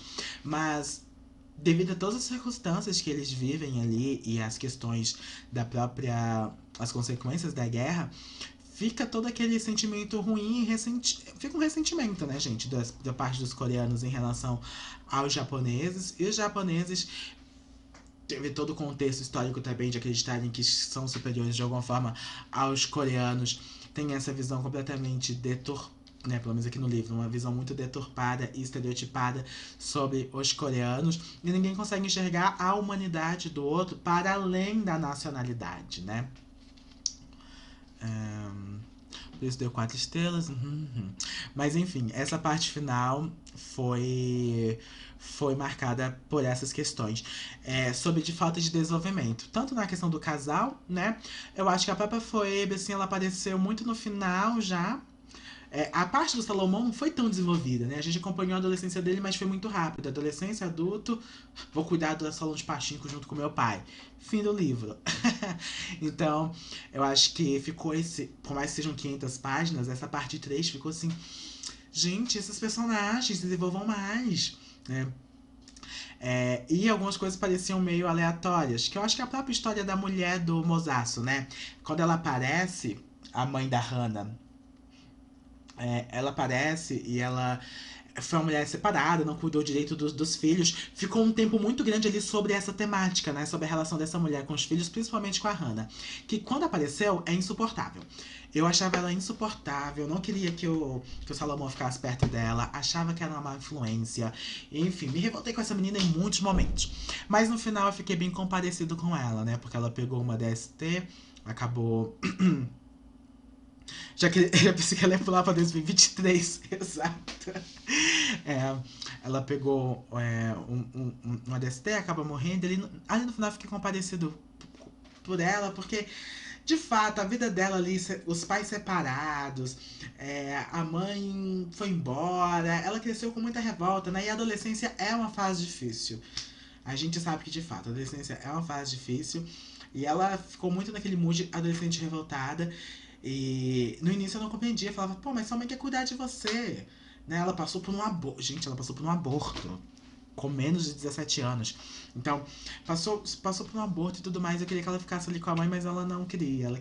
Então ela bebia, acabou virando acompanhante, né? E naqueles primeiros momentos dela com o Salomão, eu fiquei muito chateado, porque eu senti que ele só tinha 14 anos, né, gente? Ele com seus 14 anos, ela ali com seus 17, eu senti que ela tava simplesmente só usando ele, porque ela não tinha sentimento algum. Iniciou ele aí nessa vida sexual, pediu dinheiro, aquela cena dela tirando dinheiro da carteira dele, eu fiquei... Ai, por quê? Mas depois a gente percebeu no final do livro, ela aconselhando o próprio Mozaço, que ela tinha, assim, sentimentos por ele. Eu fiquei compadecido por ela. E ela fala sobre os preconceitos que ela própria sofria, né? Mesmo sendo japonesa, como ela era mal vista. Enfim, pela vida que ela levava. Mas também pela própria família dela, pelos pais sendo separados, em todos os julgamentos que tiveram que levar. Então os coreanos estavam sofrendo pra caramba lá, mas os japoneses também, que não tinha nenhuma vida padrão, uma vida como. Uma vida conservadora, no sentido de família bem estruturada e tudo mais, vivendo de acordo com todos os costumes e na classe social certa, como esses japoneses também sofriam com muitas mazelas, né? Então, ela até fala que todo mundo ia sofrer. Faltou compor aquela da Marília Mendonça, né? Todo mundo vai sofrer. Apesar então de ter achado essa personagem um pouco chatinha no início, ali no final ela agregou bastante pro livro e para reflexões. Uma cena também que eu queria comentar que me deixou muito, muito, muito, muito revoltado, mas me deixou irado mesmo, é a cena do Hansu batendo naquela garota de programa dentro da limousine. Porque ela vai procurar ele, o motorista leva. E aí. Já é uma cena. Essa cena é bizarra por muitos motivos. Primeiro, porque ela trata ele como tio. Fica chamando ele de tio, pedindo as coisas, e a própria autora deixa claro ali que era uma espécie de fetiche daqueles homens mais velhos e tudo mais. E, gente, ele se revolta com ela e foi uma coisa. Gente, eu fiquei muito mal, sério. Foi muito pesado.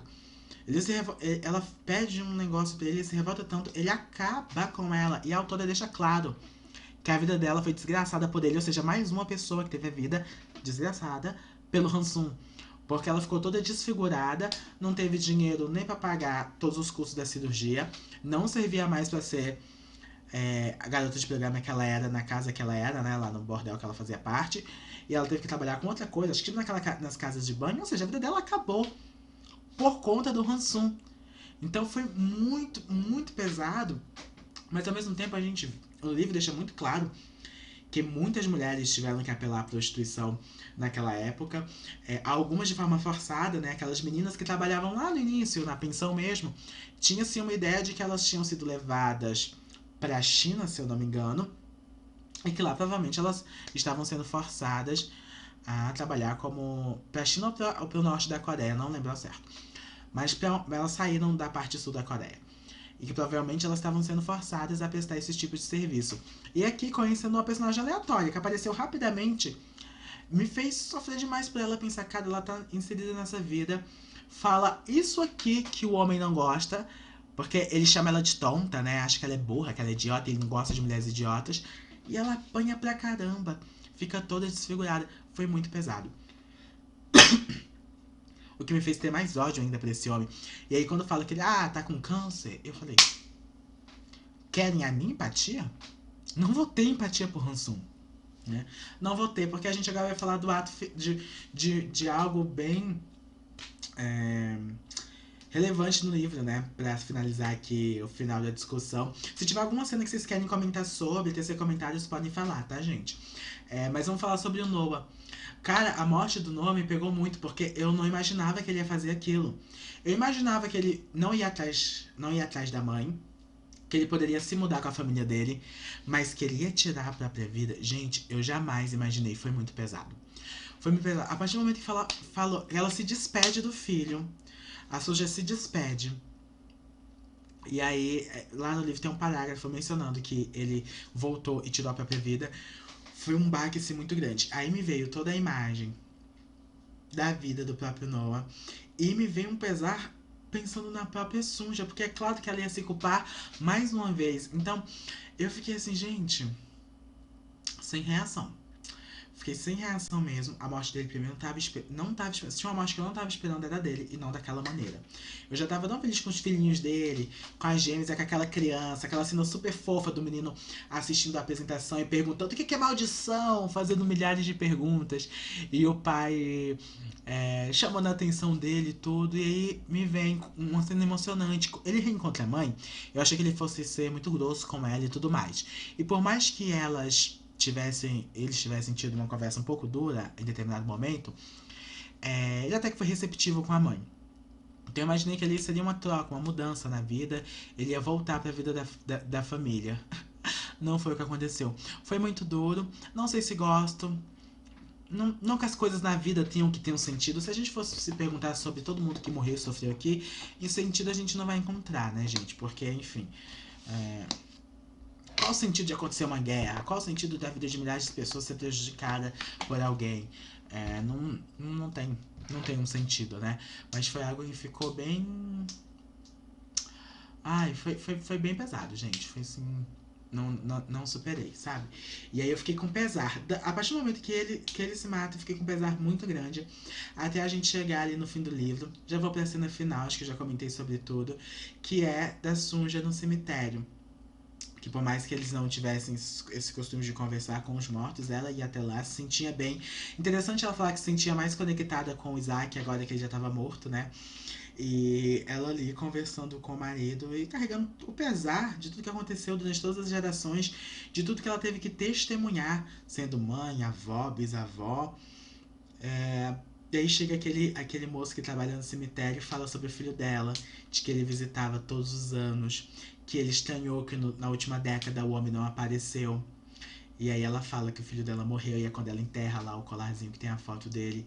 Ali eu sofri muito. Ali eu terminei o livro em lágrimas mesmo, pensando que a Adriana não me pagou o suficiente, eu preciso ligar pra polícia ainda federal pra dar o paradeiro dela, porque foi bem forte. E eu fico pensando justamente nesse sentido, né? Tipo, gente, ela, mãe, avó, bisavó, ela acompanhou essas gerações e foi perdendo pessoas que. Cara, ela foi perdendo muita gente. Ela perdeu o Isaac, ela perdeu o filho, a mãe dela morreu. E foi muito dura a cena da morte da mãe, porque a mãe morreu ainda jogando um monte de coisa na cara dela. Então, pô, uma personagem forte pra caramba. E ver, gente, que ela. Cara, é triste pensar nisso, né? Que a pessoa sobrevive pra sobreviver. E eu acho que me pegou justamente num dia que eu tava refletindo muito sobre isso. Porque ela tava lutando pela vida, lutando pelos filhos, mas ela não viveu. Não viveu amores, sabe? Depois que Isaac morreu, ela foi ficando cada vez mais maltratada. Ela aparentava ser mais velha do que ela era, porque ela vivia apenas de trabalhar e com muito sofrimento. E é aí que vem essa coisa da parte que fala que, ai, que a mulher nasceu pra sofrer, né? No livro. É, ela teve muitos dissabores na vida. E quando você ia pra uma cena ou outra em que ela conseguia sorrir, eu ficava, gente, guerreira, né? Por exemplo, quando ela conhece a Phoebe e a Phoebe dá a entender que não cozinha, que a família dela não cozinha pra ela e ela fica super chocada, né? Ela e a K, como assim, gente? Como é que essa menina não cozinha? Ninguém cozinha, e depois pensa, não tem problema não cozinhar. Mas é um momento meio de humor ali no livro em que ela tá feliz pelo neto e enfim, pela esposa dele. Eu fico, gente, ela ainda contou forças, né, pra ter ali uma vida lá do filho, cuidar do neto, apesar de tudo que ela foi perdendo e de tudo que ela nem teve a oportunidade de conhecer, que é o caso dos netos, filhos do Noah. Porque fica essa mácula, né, de que ela não conheceria esses netos. Até porque, pra não atrapalhar a vida deles, né? Depois que ela voltou pro pai, o pai tirou a vida, né? Então, ela preferiu ficar em off. Então, mas isso me doeu pensar, gente, ela perdeu o Noah. Não que ela tivesse um filho preferido, mas essa história começa dessa ligação entre eles. Ela foi pro Japão, pensem comigo, ela foi pro Japão porque ela ficou grávida do Noah, ela tava esperando o Noah ali dentro. Foi por isso que ela aceitou casar com o Isaac. Tudo pelo Noah. Foi pro Japão. Viveu com um menino que era excelente. Olha eu querendo chorar de novo, porque eu tô lembrando da infância. viveu com um menino que era excelente. Naquela cena em que ela pede pra ele chamar o tio, e que se o tio não pudesse vir, tudo bem, mas que ela só queria avisar, porque lembra a cena da fábrica, que o coitado trabalhava horas dobradas e não podia nem sair cedo? E ela elogia o filho. Ela falou, você é um menino muito bom. Não era cultural elogiar a criança daquele jeito, pra não parecer que tava mimando, né? E tudo mais. Mas ela elogia pra deixar claro, porque esse menino é tão bom. Ela tinha aquele sentimento que esse menino é tão bom. E ela tinha muita esperança no futuro do filho. E aí o filho descobre quem é o pai, sai da universidade, uma dor, fica anos fora. Ela aguenta esses anos todos de sumiço. Quando finalmente ela encontra o filho, ele tira a vida. E aí a herança desse filho, que são as gêmeas, são duas gêmeas, uma menina e um menininho, né? É uma coisa assim, eu sei que são 4 crianças. Ela não vai ter oportunidade de conhecer, porque até mesmo ele teve que esconder que era coreano. Olha isso, ele teve que esconder que era coreano. Ele se passou por japonês naquela fase do livro. Então ela aparecendo, era revelando algo sobre aquela família e talvez desgraçando a vida dos próprios netos. Porque se esses meninos fossem vistos como filhos de um coreano, a gente já sabe como seria a vida deles, né? Completamente diferente. Então é muita dor. É muita dor do início ao fim. Mas, de forma geral, me encaminhando para as minhas considerações finais. É um livro com 500 e poucas páginas, mas que eu não sentei, eu não fiquei lendo ele por vários dias, tá? Eu sentava em determinados momentos e lia 50, 60. Acho que o momento que eu mais li ele, eu li umas 100 e tantas páginas, quase 200, porque quando foi para terminar eu peguei de uma vez só. E, mas é um livro muito denso. Ele flui porque os capítulos são curtos, mas é muito denso por tudo que acontece. E eu acho que a autora soube com maestria retratar esses problemas sociais que existiam ali por conta desses conflitos da nacionalidade, conflitos que surgiram com guerras, ressentimentos que surgiram através desses conflitos, da estereotipação, da forma como uma maldição. Engraçado, né, eles falarem de uma maldição naquela cena, da forma como uma maldição foi se caminhando geração por geração, como se ter essa descendência coreana fosse uma maldição para essas famílias, quando na verdade não tinha nada a ver, mas enfim, eles carregaram muito disso, né? Sofreram muito preconceito por tudo isso, tiveram poucos caminhos, acabaram parando ali. Os que conseguiram ascender, ascenderam por conta dos salões de pachinko, mas não existia nada muito além para eles, né? Que perspectivas eles tinham além daquilo ali? O Noah ainda sonhava em ser professor de inglês e tudo mais, mas a gente viu que deu tudo errado. E através de personagens secundários, a autora foi dando alguns tapinhas na nossa cara. Então, quando a Kiko, aquela revolucionária militante, aparece se achando melhor que os pais, porque os pais são racistas, a autora mostra que o comportamento dela, as falas dela e a forma como ela queria usar o próprio Noah para validação e como um brinquedinho, que ele fizesse o que ela quisesse, mostravam que ela também era tão preconceituosa como os pais. Os estereótipos que ela colocava em cima dele também eram negativos de alguma forma. Ela não conseguia humanizar o Noah. A Phoebe, que nasceu num contexto completamente diferente, numa família americana, ela vivendo no Japão ali pelo Salomão e tendo todo aquele choque cultural e discutindo com ele, voltando pra América porque ela não aguentou viver ali, ela não se via ali, não conseguia ver felicidade ali. É mais um choque de realidade, porque ela é uma das que diz com todas as letras: 4 gerações e ainda me julgam como se eu fosse coreana. Relaxem! Acordem! Né? Mas, enfim, sacodes necessários. Vou sim assistir a série na Apple. E quando eu assistir, talvez eu faça um vídeo comparativo dizendo o que eu achei, como foi ver esses meus personagens que eu me apeguei tanto ao vivo, né? Em carne e osso, transformados ali em um programa de TV. Tá? Dri, muito obrigado pelo livro. Realmente amei, de 5 estrelas. Favoritado, porque eu acho que valeu muito a experiência, né? Eu gosto muito de livro assim, gente, de acompanhar a história dos personagens. Por isso que eu gostei tanto das partes que eu li de Dos Miseráveis. Pátria também, que é um livro que é nesse contexto também de conflitos sociais, mas aqui na América Latina também tem essa pegada. Eu gosto muito de histórias assim. E mesmo achando que a autora deixou a desejar com alguns personagens, eu não vou te dar meu favorito nem as 5 estrelas não, porque a experiência de forma geral foi muito válida. Foi um livro que me tocou demais. Quero agradecer a todo mundo que tava aqui na live, os que deixaram lurk, quem tava aqui comentando também. Esse vídeo vai pro YouTube, quem estiver assistindo pelo YouTube, comente o que vocês acharam de Pachinko. Dri, muito obrigada, amiga. Muito obrigado mesmo por esse presentão. Você fez tudo. Para apoiadores, eu quero falar um negócio. Eu vou entrar em votação dos melhores amigos, acho que amanhã, tá? Amanhã eu coloco lá no Instagram a votação pro nosso próximo Mamacita do Crime. Gente, eu preciso muito, muito ler um livro mais leve depois disso aqui, né? Preciso. Então, vai entrar em votação o Noite Sem Fim, Os Crimes do ABC e Assassinato no Expresso Oriente, pra gente ler juntos em junho e discutir, que eu tô com muita saudade de um livro assim mais rapidinho, né? Uma coisa mais investigação, a gente merece. Comentando, Ana, oba. A gente merece, Ana. A gente fazer uma prova muito em breve, então a gente merece uns mimos depois desse momento. Então já façam lá, gente, no grupo de apoiadores, a propaganda então do que vocês querem, tá? Que aí todo mundo vota de um só. Vocês vão votar quando eu divulgar pro público em geral, já é a decisão, porque os apoiadores têm mimos, né? Eles que mandam. Ai, enfim, gente, obrigado por tudo, por todos que estiveram aqui. A gente se encontra apoiadores amanhã no nosso meetzinho. E ao pessoal que me segue aqui, eu quero fazer alguma live durante a semana, tá? Que no final de semana eu vou estar fora. Então durante a semana farei uma livezinha assim.